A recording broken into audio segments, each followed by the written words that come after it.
but I saw the little button. All right, so here we go. We're actually going to record it. So I figured this would give me a chance to reflect on whatever I say right now. I have no prep work. So two big questions. Where have I been and where am I going?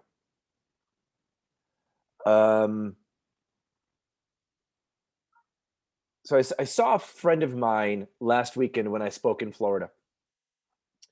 Someone who I value his input, his reflection on who I am. He's seen me in a lot of different versions of me. And so rather than maybe reflecting where I was or where I'm going, I'd rather tell you where I'm at and how I show up in the world. Because how I show up in the world, I think, is very much to the work we've done. And so the feedback I get from others is I show up authentic. I show up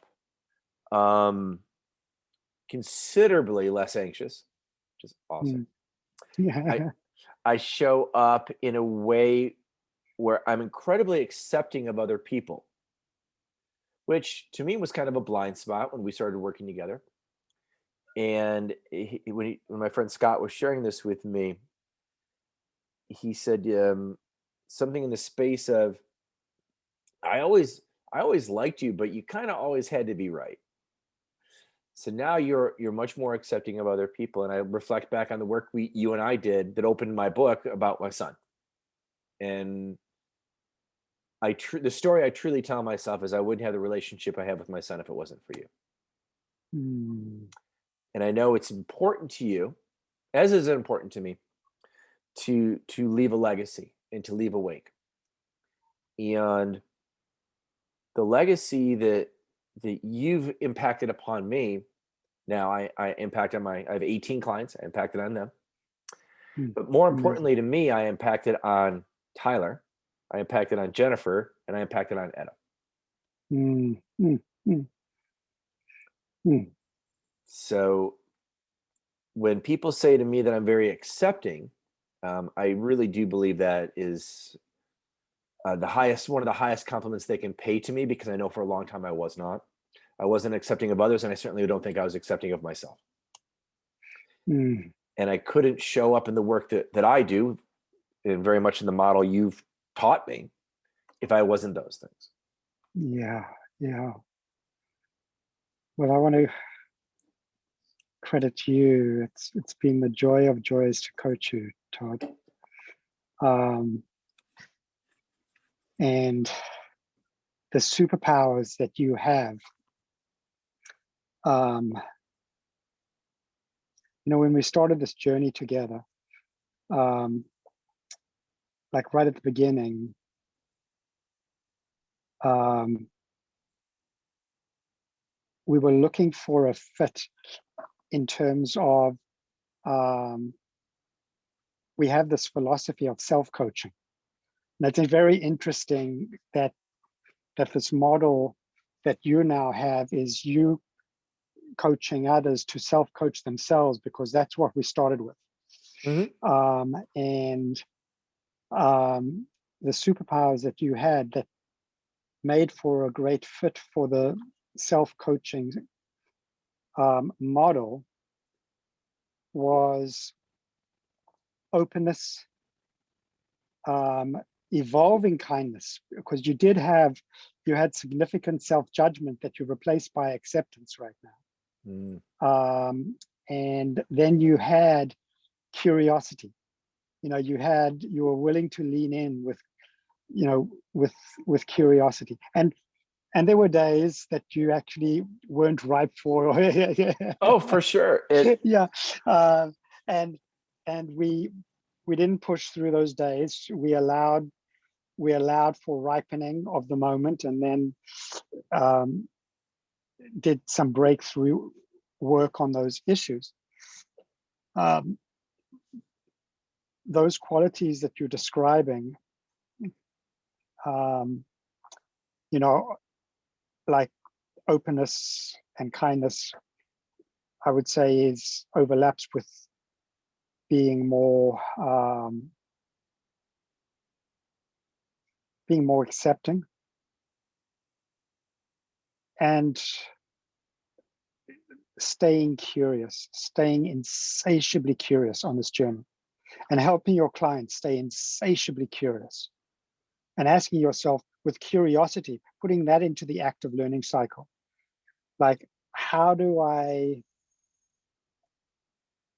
continually catalyze my curiosity and my client's curiosity? And that's in the reflection piece. So it may be the way you strategize to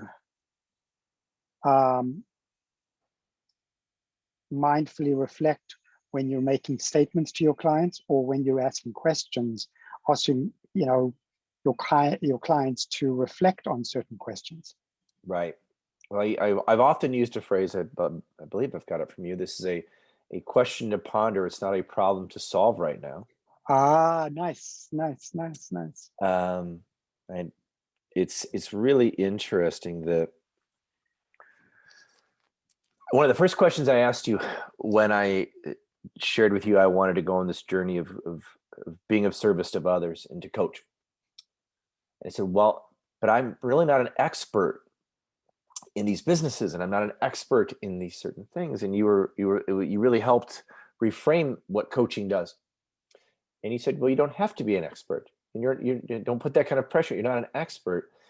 And when you shared something in there on the category of your job is to coach them, you get massively curious and try to ask them generative questions to basically the way I process it, to get them unstuck. Because I felt that's what you helped me do. You helped get me unstuck. And when someone gets unstuck, it is for me, I don't know what it's like for you, but for me, it's one of the greatest feelings I could have. When someone has that breakthrough, that light bulb moment, they get not even necessarily always clarity, but when they get some awareness and they can see it differently.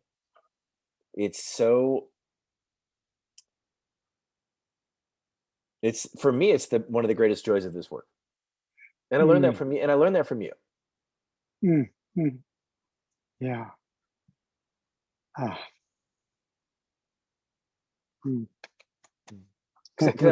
I'm finding that there's not a lot of people who coach like you coach. Yeah. And now I'm finding there's not a lot of people who coach like I coach, because I coach like you coach. And so it's an interesting, because we don't teach a process, we don't teach a system.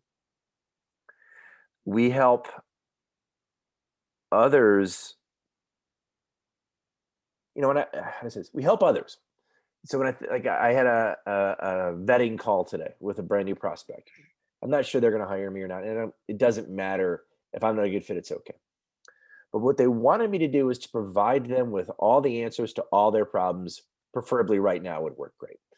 And I said, that's not how I work. And I was very clearly able to tell them the work that I do, and very clearly to tell them the work they have to do. And they were hemming and hawing. And I saw this, I don't know if you see these moments where I'm in the dark, and I see this moment of light, and I go for that spot. And I said, well, I'm just going to coach this person right now for free because they're curious. They have this issue. And I'm just going to start asking questions about something that they didn't even think about was the issue. And it was all about it being of service to them.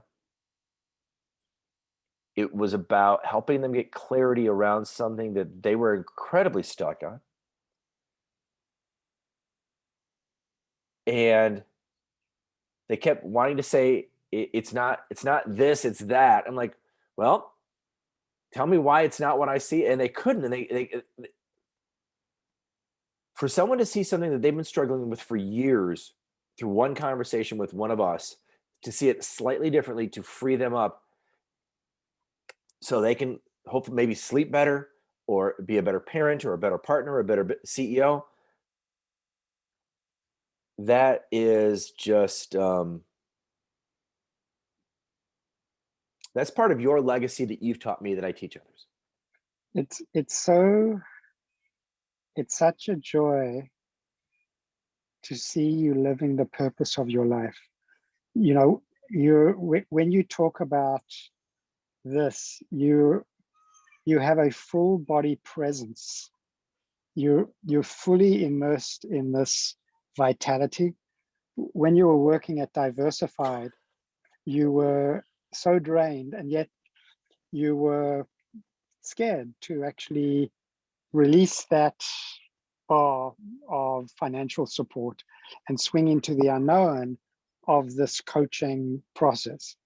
And I trust that you have found that coaching has greater upside, and is far more rewarding on a purpose and spiritual level, that is priceless. Absolutely. To do purposeful work that impacts others, and for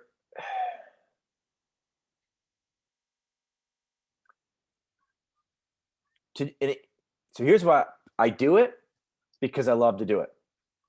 I did Diversified because I knew how to do it. For me, they're very easy things to say, but the gap between is miles.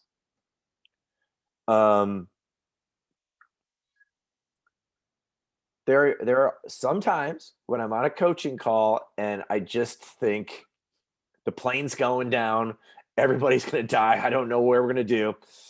And I just stay and I just stay and I just stay and I ask and I ask and I move and I pivot. And then there's a seam. And in that seam, we can get out of the tailspin. And then when we get out of the tailspin, they get buoyant, they get clear. Sometimes they're exhausted. Rarely am I exhausted, which is very nice. Because I remember you say, if it doesn't give you energy, maybe you shouldn't do it. Diversified certainly didn't give me energy. Where I could do Diversified in my sleep. I could do the work. I could do lots of different things. It never, there's happiness and then there's satisfaction. Coaching is satisfying and happy, where Diversified, there's happy moments. There's a couple of days of satisfaction, but inevitably, I just knew it wasn't for me. I just knew it somewhere. I knew being an employee wasn't for me. I knew that's a skill I could do to feed my family. As a recruiter,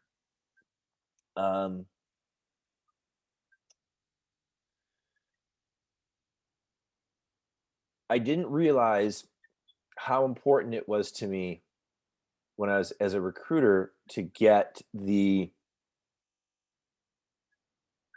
I really love the satisfaction of watching someone succeed. And in the recruiting business, we never saw that. If someone went to work, we hoped they were happy, and if the client was happy, we got paid. That was the reward. That human connect. There's a massive lack of connectivity. And I remember when I started speaking, and you said, "What do you like about it?" I said, "I like the conversations from stage. I like the kind of connection created in the room. Like, I like that connection." And I denied that or didn't understand it. I wasn't aware of it for a long time. Now that I have it, like, I miss it when I don't have it. Like, I can feel it's not there, and I'm like, where can I create that? And how my life is so much more satisfying versus the enormous amount of stress I had at one point felt. The doom loop in my head of trying to fake it because I wasn't invested emotionally or psychologically, just financially. And I remember a call we had that really broke me free of all that, because I was really nervous about the money. And and I said, I don't think I can do it. And, I don't want to adjust my lifestyle and all this kind of stuff. And you said, well, slow down. Let's do a back of the envelope of where are you at financially? He said to me, all right, at your current spend rate, you can live 20 years if you never get a client. or something crazy like that. And I Yeah, just started laughing. I'm like, oh, but you saw it from a different perspective. I'm in the weeds. yeah. I'm afraid. It wasn't a matter of competency or income. It was like just fear. And I'm like, oh, okay. Now when I have these when I'm you and someone else is me in the scenario, and I'm like, well, it seems pretty clear that you're gonna be just fine. And I share with them a different perspective, like, oh, I'm gonna be just fine. I'm like, yeah, you're gonna be just fine. I'm like, oh. It's really psychologically much more rewarding. I'll see posts on Facebook, my memories that'll come up, and I'll see what I wrote, or I'll post, or I'll see something that I said that about how tired I was, or how stressed out I was, or how my health was not good 10, 8, 10, 12 years ago. I don't post like that anymore Mm. because I don't feel those things. And I've matured to a point where posting that would be inconsequential anyways. But to look in, even on my tough days, to know that my life isn't going to crash tomorrow. I don't have to go in and deal with I'm recording this, so I may delete this part. I wasn't really good at managing people, and I wasn't really good at being a boss at times. So to knowing I don't have to go do that, and that I'm just responsible for me, there's a certain amount of freedom that comes with that I really appreciate. That maybe I wouldn't appreciate it when I was younger. I don't know. Mm. Mm. So, what would success look like for you in the next 5 years? Well, certainly a question I would ask somebody else that people rarely ask me now. So that's so I think in the next 5 years. So in 5 years, I will be nearly 58 years old. Um,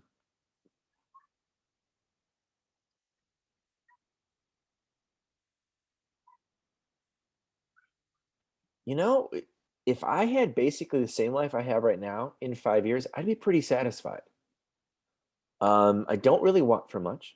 I'd like to be out of a little bit of the debt that I've created. I mean, the book was certainly more expensive than I thought it would be. Um, so in 5 years, Tyler will be 35.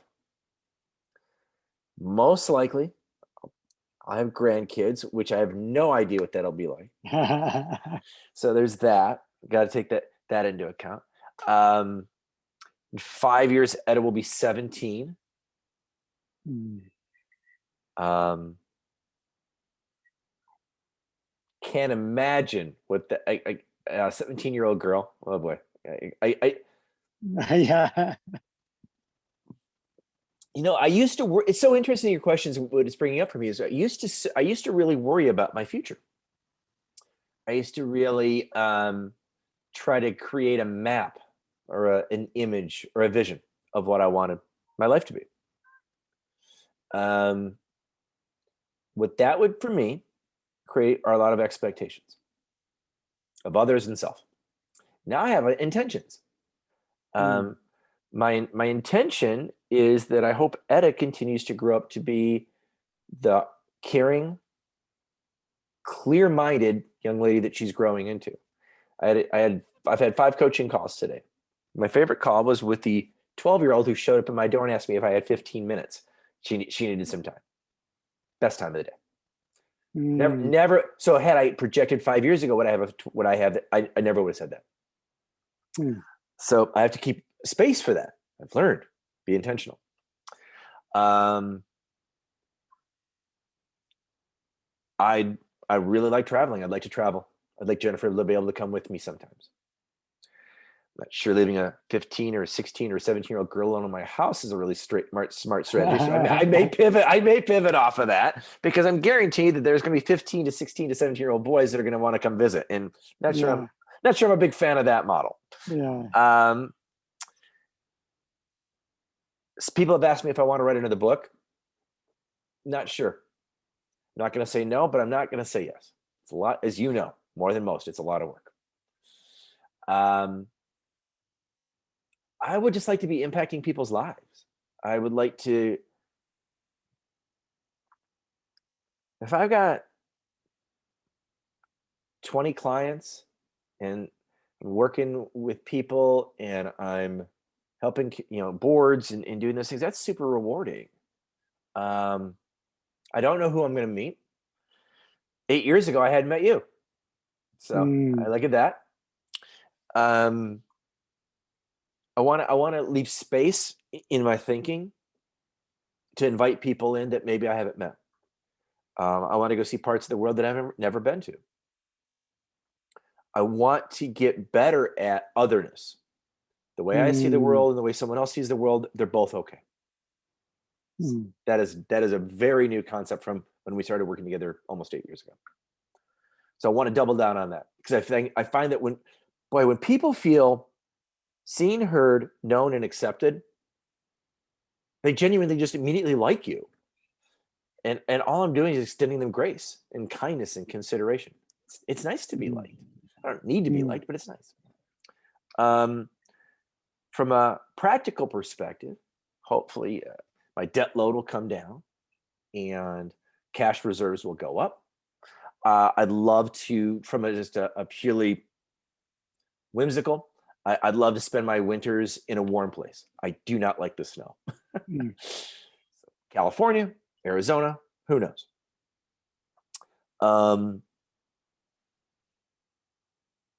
I have to be cognizant of my health. Watching you with my eye deteriorating, my wrist injury. I've never had 52 years old and I've never broken a bone before. It was going to happen, I guess, but didn't think it would. So I want to respect that. I don't want to live my life in fear. I want to live my life with abundance while also respecting that time is finite. I have to respect that. So to me, goes back to why I'm here. The story I tell myself, the work I've done with you and with others is that I'm here to improve lives. So anywhere I can do that at any time, at any moment, that is something that I want to go do as much as I possibly can. And if I do that, and that's my North Star, I'm gonna be a pretty satisfied person, I think. So far, that's where it's evolved over the last 8 years. So what I'm hearing is the power of intention. And then there's also, what I'm hearing is a sub-theme of the power of surrender. That ultimately Jennifer calls it acceptance. Yes, surrender, acceptance. So and it's allowing things to continue to organically unfold without holding the intention too tight. Understanding that there's a larger force at play that we're all tapping into, myself included, especially at this time. Right. And ultimately surrendering to what's showing up. Literally, like that knock on your door was an act of intention, you knowing that you needed to hold space in your day, but it was also an act of surrender. That you had held space for that. Right. And these are many, many moments of being present for what's arising. Many, many moments. The day reality is authentic reality is constructed of the many, many moments that is arising out of the present moment. That makes sense. As opposed to thoughts of the future and reflections on the past. For sure. It's interesting. So what comes up for me when you say that? So Etta came in and we had a really good conversation. She initiated it. Somehow, some way, we've created a safe communication model, safe space for her to be seen and heard. She is definitely known and accepted in this household. And The way I used to think those experiences would happen was, hey, we're going to go on vacation, we're going to take a walk on the beach, and it's magically going to happen. Nah, it doesn't work. At least in my household, it doesn't work that way. We go to the beach. She wants to go play in the ocean. She doesn't want to go for a walk with me. She's 12. I don't expect it. Like it's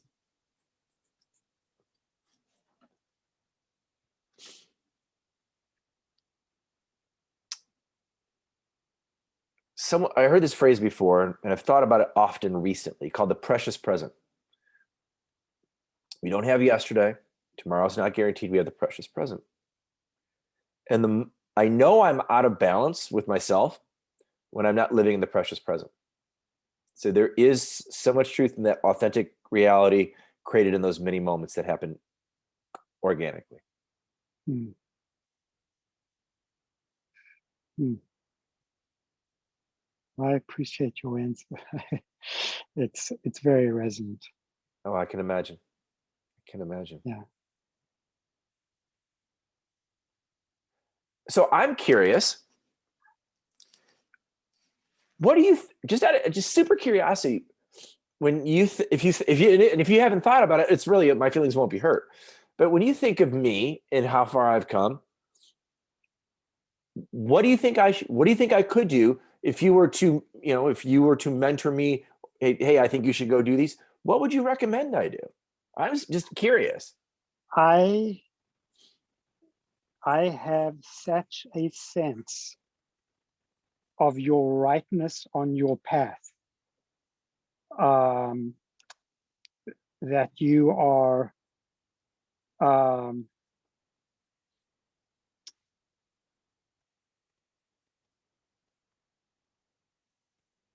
that almost any advice I give would be, um, at the peril of, um, taking you off this path that you've been on, Okay. you know, finding your way to your purposeful path, Okay. enlivening your life, living into a flourishing life. Your life is flourishing now. Mm-hmm. And I put that into the active learning cycle.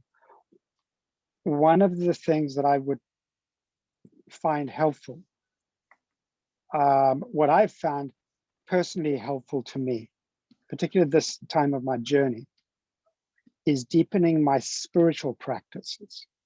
Okay. Because I mean, that's the deepest source of my inspiration, when I believe that the fabric of the universe is a compassionate, loving presence. Okay. And I'm able to draw primary source of my self-compassion from that space. There's a lot of power there. There's a tremendous amount of power there. So I would encourage you to more deeply explore the spiritual realm whenever you're ready. What does that mean? What does that mean for you? Do you have any concept of God in your life, or a spiritual practice of any kind? Nothing consistent, nothing not I would say not so nothing consistent. I certainly believe that there is more to things than we as human beings can conceptualize and realize. Yeah. To me, there's a lot of unanswered questions, and we haven't answered them in 2,000 years. So that Yeah. those things kind of spin around. Yeah. As I've gone on this journey with you, specifically my journey for the past 8 years, but also watching you since November, I'm realizing, like, intent. There. I was very much wrapped up around fear-based thinking, and that idea that I had a lot of control. And maybe I do, maybe I don't, but it feels less and less every day. Um, and so when I think of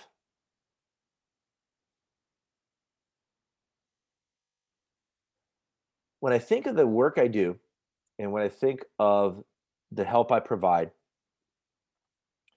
and somehow, somewhere, from somewhere, I'll ask a question that the other party hasn't thought of. And I'll be kind of surprised that I asked the question, like, where the hell did that come from? Ah, yes, yes, yes, yes. So Okay. it's through that work I'm realizing that maybe, and maybe I'm a vessel. I'm not the originator, I'm the vessel. Well, yes. And so that's what I'm talking about. Yep. There is a vast collective intelligence beyond us out there. And since you asked the question, what would be your next phase of development? When you look at your 5-year in the future self, Right. you might create an intention for that 5-year-old, or 5 years in your future self, to be more spiritually connected to this vast intelligence, collective intelligence. And some people call it source. Some people call it the field. Some people call it the, we call it the force field of miracles in our family. Okay. Some people call it God, and, or active information. Some people make a distinction between God and the field. And So can I ask you a question? yeah, Since November, how has that part played in your life? it If you, if, has it's come to the forefront of my life. okay. This is the primary source that I take my energy and vitality. I start my meditation by surrendering in service of wanting to be a blessing as a channel for God. Okay. And that, I fundamentally believe, through a series of synchronicities that I've experienced on this journey, that the fabric of the world is compassionate, loving presence and wisdom. And so when I'm feeling, what I'm feeling is my fear of death is dying itself, because, I trust that I'm going to merge into a loving consciousness. And I draw immense inspiration and comfort. And that also provides me with an authentic humility, because I don't claim any of this insight as my own. I'm also, acknowledging this is all channeling through me. I've been called to serve at this time, and in many ways, my cancer has catalyzed, some extraordinary, gatherings, and including the Global Wellness Institute's Living Well from Within initiative, that with this coalition that's gathered last month. It's really been, so I've had, with conscious leadership, I've had my mindful awakening with, I've had certainly a heart awakening, but then I've had a deepening of spiritual connection, and I'm able to see how everything in my life has been ordained to lead to this moment of my cancer and beyond on this journey. I can literally connect the dots, including how I proposed to Sue and why she was the one, and my boy is being born, and and these chance meetings that I've had that are now flourishing in this context, and and the path I've traveled, which is, which is, evidence-based medicine, internal medicine, and then integrative medicine, founder of Academy of Integrate, the founding chair of the Academy of Integrative Medicine. So I've got this medical journey story going right now, and so I feel I'm called to be of service. And the heart of this,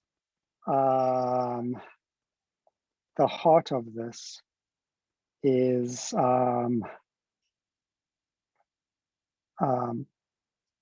my spiritual connection. So here's what I'm suggesting. Okay. If you could imagine what it would feel like for your 5-year in the future self to be more connected to this field, to have a wider open insight. Just imagine that you're more connected to this field. Then imagine from the present moments yourself asking your 5-year-old future self for guidance when you get stuck. Mm.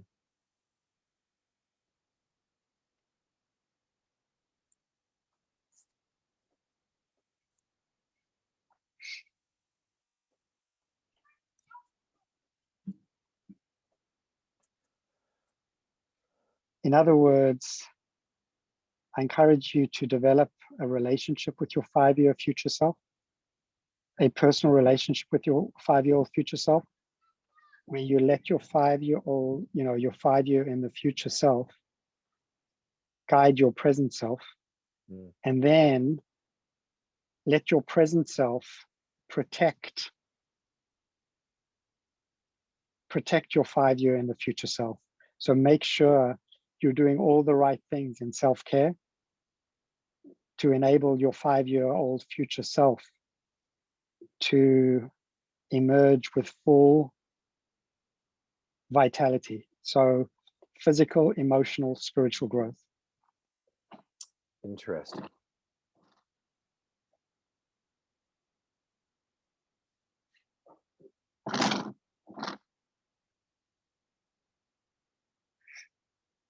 I'm just letting it sink in. Yeah. You may need to reflect on that for a while. Oh, it's me. I'll need to reflect on it for a long while. Yeah. Huh.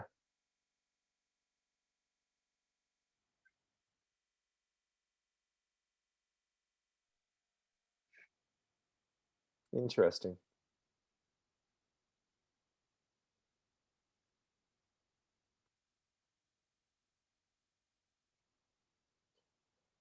I'm curious from a coaching perspective, in your journey from when you started or when we started or whatever your timeline is, did you find that your coaching changed in style? Did you find that you attracted different clientele? I'm kind of curious if you can maybe tell me what that journey for you was like, because I know we've talked about, I've had some frustrating clients and said, well, if money wasn't an issue, would you let them go? And I said, yes. Some of those clients now are still with me, and I'm learning different things from them. I'm learning different pivots. I'm learning different acceptances, challenging them differently. So that's sometimes letting them go would have been the easy thing to do, but was it upon reflection, it may not have been the biggest growth opportunity for me. So how did you process that? And how did your practice change, over these many years? Well, yes, and it's changed radically, and I would, have you reflect on,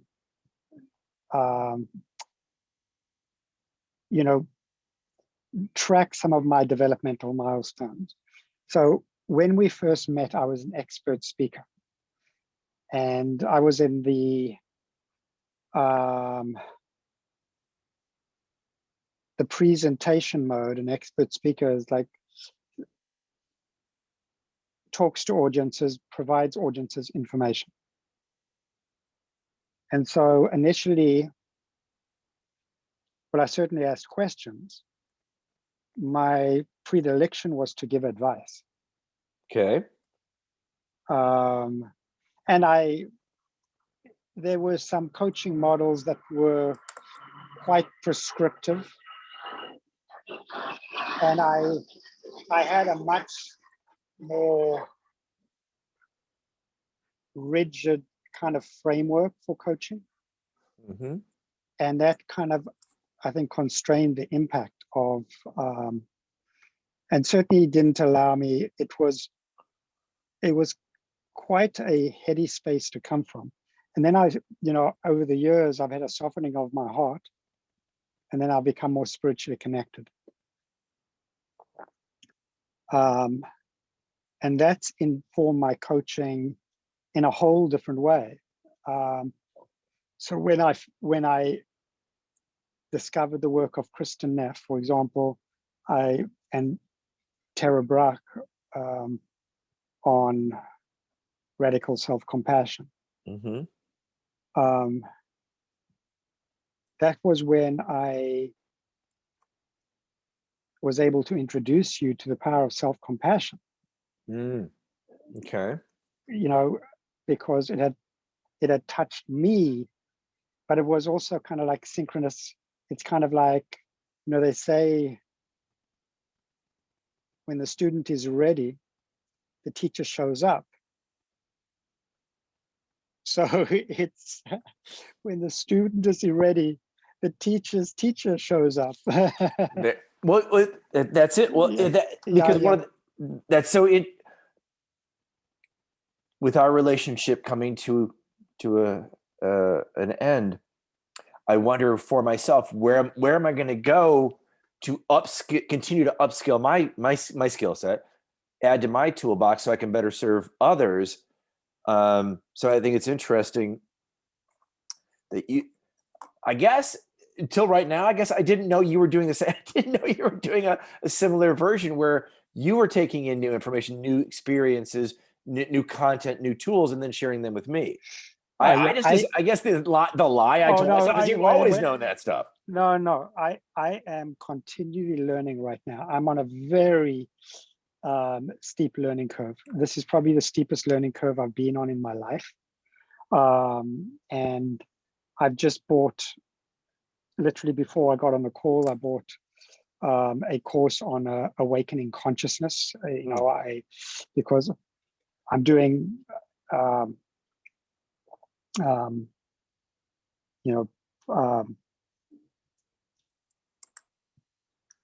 of my passions is licensing my work in awakening conscious leadership going forward. That can be delivered without me. Mm-hmm. And I'm devouring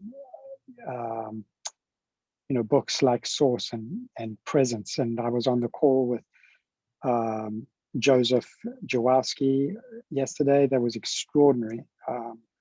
So I'm just savoring his book. So I'm continually learning on my growth edge. And I think, what I sense for you is that you would benefit from this deepening of your spiritual connection. But I encourage you to sense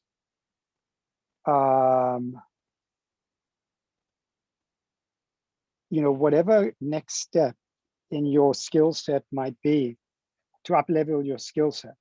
Yeah.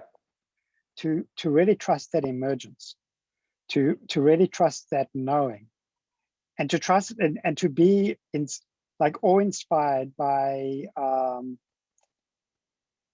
the mystery of where that's arising from. The irony is that if you ask the question and you release from trying to deduce the answer, and somehow the answer arrives and it feels like it has an authentic freshness to it.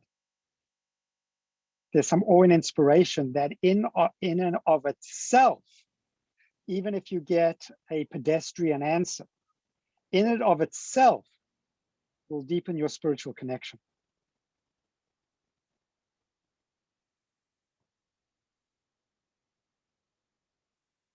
So what I'm taking from everything you just shared is that you're continuing to learn, you're continuing to add, and that thought process for me becomes, we're never done learning. Continue to add. Absolutely. Continue to add. Absolutely. Absolutely. That's a big takeaway. Mm-hmm. You know, that's a big take. You know, Joseph yesterday, you know,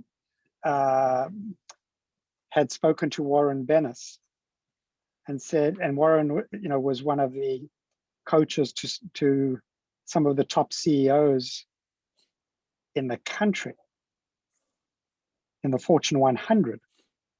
And he asked Warren Bennis, what, you know, if he was to choose one characteristic that separated top CEOs from the average, what would that be? And his answer was arched eyebrows, because they had the power of curiosity and learning. Right.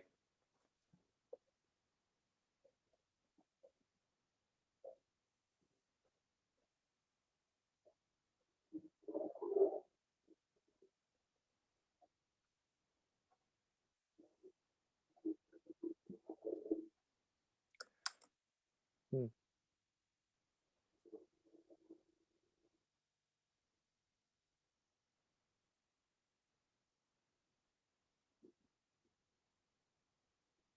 Do you find that everything we've been talking about for the last few minutes here about your journey and your spirituality and your learning, is that helping you manage your fears? Yes, hands down. Yes, yes. How so? How is it pivoting and changing you, where that's not something we typically hear, that people should never stop, we hear never stop learning, but people typically stop learning, things like that. Well, I don't think it's an aspect of learning. It's when it comes to spiritual presence, it's an aspect of continually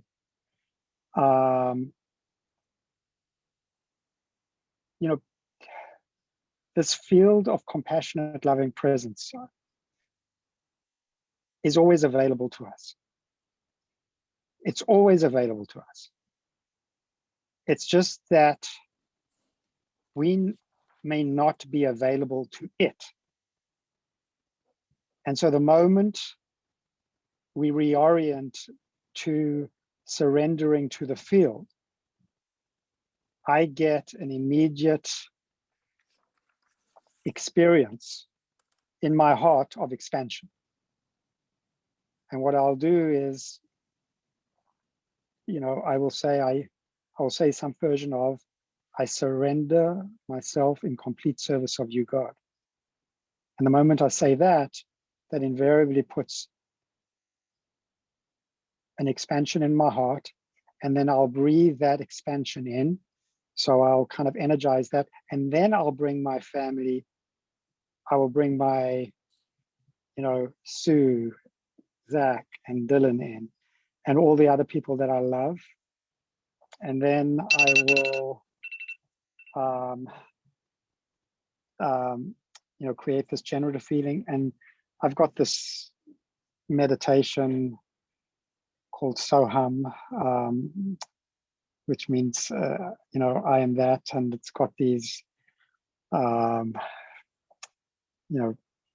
it's a chant that goes on for an hour. And I may do a 30-minute version of it in the middle of the night.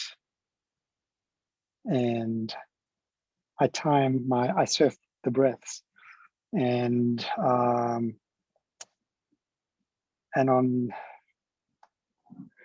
inspiring on the so,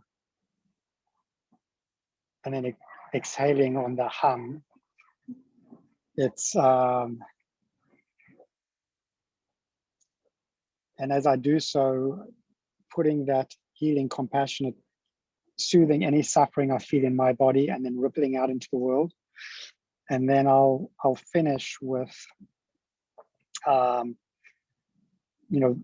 the brain maps to Maslow's hierarchy of needs at the levels of safety, belonging, and significance. So I'm not saying that there's not fear there. It's just that I know how to nest the fear, and it melts into this field of compassionate, loving presence. So what I do is I don't try to push the fear away, because I know it's trying to serve me. It's trying to protect me. There's no point in going to war with the fear. It's not about overcoming fear. It's about diffusing the fear. It's about making things so vast that the fear becomes diluted in the field of compassionate, loving presence. And so one of the things that I will end with oftentimes is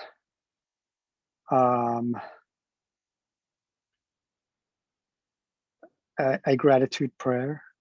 And again, I'm timing it on the inhalation and the exhalation. And just so you know, so hum means I am that, which means connected in the Vedic philosophy, which is that is universal spirit. So it's essentially, you're saying it's the acknowledgement that you're connected to universal spirit in the chant itself. And you can do a search on YouTube for this Soham chant. And there is, I will end with, because again, the brain is safety, love and belonging, and significance. I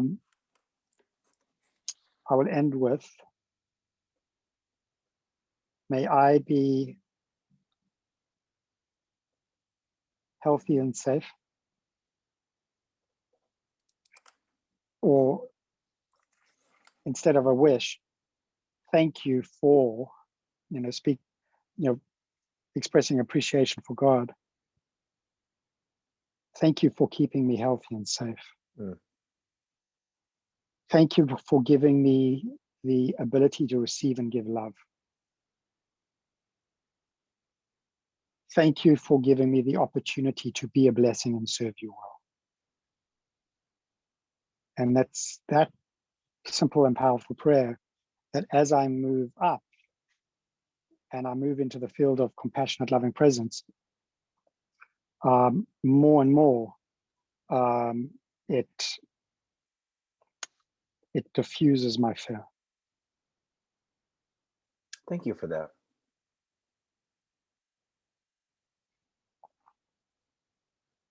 So I think that may be a good place for us to end the recording. Yeah, no, it feels right. It feels right. Yeah. So let me just say, I want to express before we end the recording, just what a joy it has been to coach you. I so love and appreciate you and the time we've had together. And so thank you for blessing my life and allowing me to be a blessing in yours. Absolutely. And you have. It's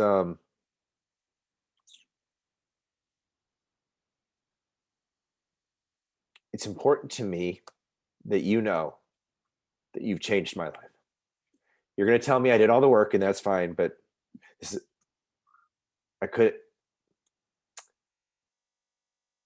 I'm sure it was my hero's journey.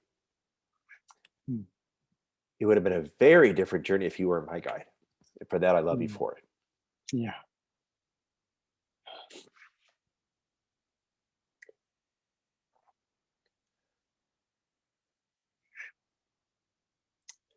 Hmm. So I'm going to stop the recording on my end, I think. Never done, literally, never done it before.